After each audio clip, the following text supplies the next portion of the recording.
जय हिंद दोस्तों, आप सभी को नमस्कार। आप सभी इस मोहतरमा को तो जानते ही होंगे।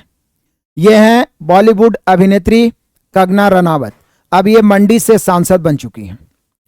ये अपने उल जलूल ट्वीट्स के कारण हमेशा चर्चा में रही हैं और शायद यही उल जलूल ट्वीट्स करने के कारण और बयान देने के कारण बीजेपी की तरफ से इनको टिकट भी मिला है। और उसी बयानबाजी के कारण कुछ दिन पहले इनको थप्पड़ भी मिल गया। तो इसके वजह से ये अभी बहुत चर्चा में है। हालांकि थप्पड़ जड़ने वाली महिला जवान कुलविंदर कौर को निलंबित कर दिया गया है, उस पर कार्रवाई किया जा रहा है।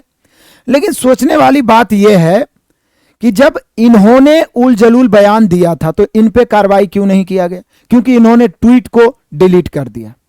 यदि काश उन्होंने थप्पड़ जड़ा था और वो वीडियो भी डिलीट करने का कोई रास्ता रहता तो निश्चित रूप से वो भी बच जाती।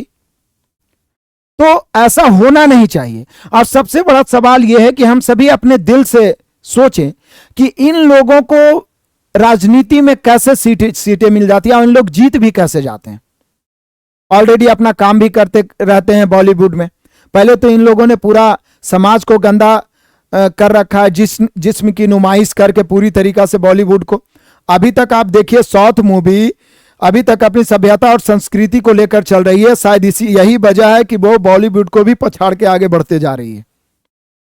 ये लोग अपना नंगापन दिखा के समाज में और क्राइम बढ़ा रहे हैं, रेप जैसे घटनाओं को बढ़ा रहे हैं और साथ ही साथ इन लोगों को टिकट भी मिल जाती है राजनीति में। अब आप इनको ही देख लीजिए, मनोज तिवारी जी को, इनको तो आप जानते ही होंगे। हंस दिए रिंकिया के पापा। इनसे इंटरव्यू लिया जाता है तो इनको पता नहीं है कि बीपीएल का मतलब क्या होता है।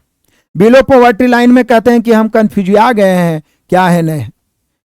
जब पत्रकार पूछते हैं कि आपने 80 करोड़ जनता को तो बीपीएल में डाल दिया, तो इनको पता नहीं है कि बीपीएल क्या होता है और एपीएल क्या होता है, और ये सांसद बने हुए हैं।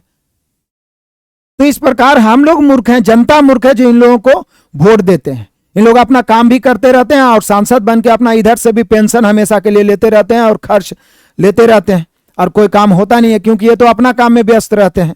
कोई भी हो जाए, चाहे सनी देओल भी ही सांसद थे तो वे कितने बार अपने क्षेत्र में गए और जनता से धरातल पर जाके बात किए हैं, कोई नहीं कर पाते हैं। तो इन लोग को टिकट क्यों दिया जाता है?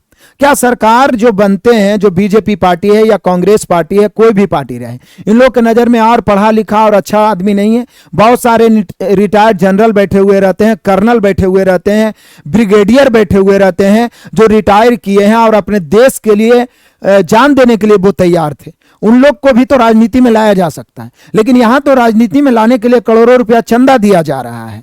तो निश्चित रूप से उन्हीं लोगों को मिलेगा और धीरे धीरे ये राजनीति भारत में गंदी होती चली गई। राजनीति होती थी लाल बहादुर शास्त्री जी के समय में, राजीव गांधी का भी प्रशंसा आप करते हुए अटल बिहारी वाजपेयी जी के सुने होंगे। अटल बिहारी वाजपेयी जी बोले कि अटल बिहारी वाजपेयी को एक्चुअल में कैंसर था या कोई भी बीमारी उनको होगा, हम पूरा कंफर्म नहीं बता सकते हैं, लेकिन उनका भाषण एक वायरल हुआ है, आप देखिएगा। उन्होंने कहा कि मेरे पास इतने पैसे नहीं थे, समझ रहे हैं, कि हम अमेरिका जाके दिखा सकते थे।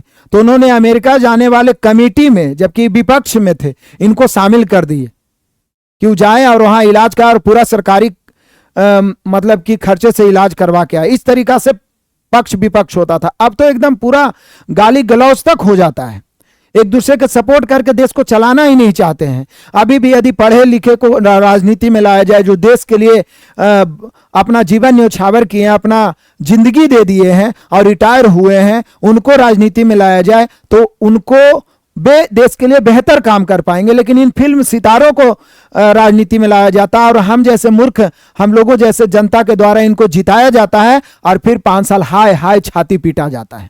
तो अभी भी संभल जाइए, मौका है, अगले बार से ध्यान रखिएगा। और बीजेपी से और मोदी जी से प्रार्थना है कि सभी चाहते हैं कि आप ही का सरकार देश में रहे, लेकिन आप बेरोजगारी दूर करिए, रोजगार पर बात करिए और महंगाई दूर करिए। इस चैनल को आगे बढ़ाते रहिएगा, मैं आवाज उठाते रहूंगा। आप लोग क्या कहते हैं? इन मोहतरमा को थप्पड़ जड़ा गया, ये ठीक है कि गलत है? हालांकि इसका निंदा करना चाहिए, क्योंकि आपको सुरक्षा के लिए रखा गया है, तो आप रक्षक हैं। आप अपने आपा ना खोएं, आप जो है इस तरीका से इमोशनल ना हो, आप ड्यूटी पर ड्यूटी करें ड्यूटी के बाहर आप इमोशनल हो सके। हालांकि उन्होंने अपना पक्ष रखा है कि इन्होंने किसान को गाली दिया था, उस समय मेरी माँ भी प्रदर्शन करने के लिए बैठी हुई थी, मतलब मेरी माँ को गाली दिया, उग्रवादी कहा, आतंकवादी कहा और बहुत तरह के बात कहा, इसलिए मैं अपनी आपा खो बैठी। तो इस तरीका से यदि वो माफ़ी मांग लेती है तो उन्हें भी माफ़ कर देना चाहिए। जैसे कंगना जी ने ट्वीट करके अनसन ट्वीट करके माफ़ी मांगा था, तो इन पर कोई कार्रवाई नहीं किया गया।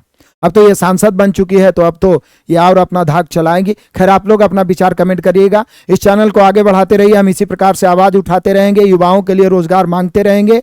और हमारा एप्लीकेशन आर के सर ऑफिशियल है, इस पर अभी 21 जून तक 80% डिस्काउंट चल रहा है। 0 to हीरो मैथ पढ़ सकते हैं, रेलवे के प्रीवियस मैथ पढ़ सकते हैं। 21 जून से शून्य से शिखर तक नए बच्चों के लिए बैच भी स्टार्ट हो रहा है। और हमारे यूट्यूब चैनल आर के कॉम्पिटेटिव क्लासेस पर रोज सुबह 6 बजे धाकड़ मैथ का अकड़ तोड़ा जाता है। तो जुड़िए। Best of luck.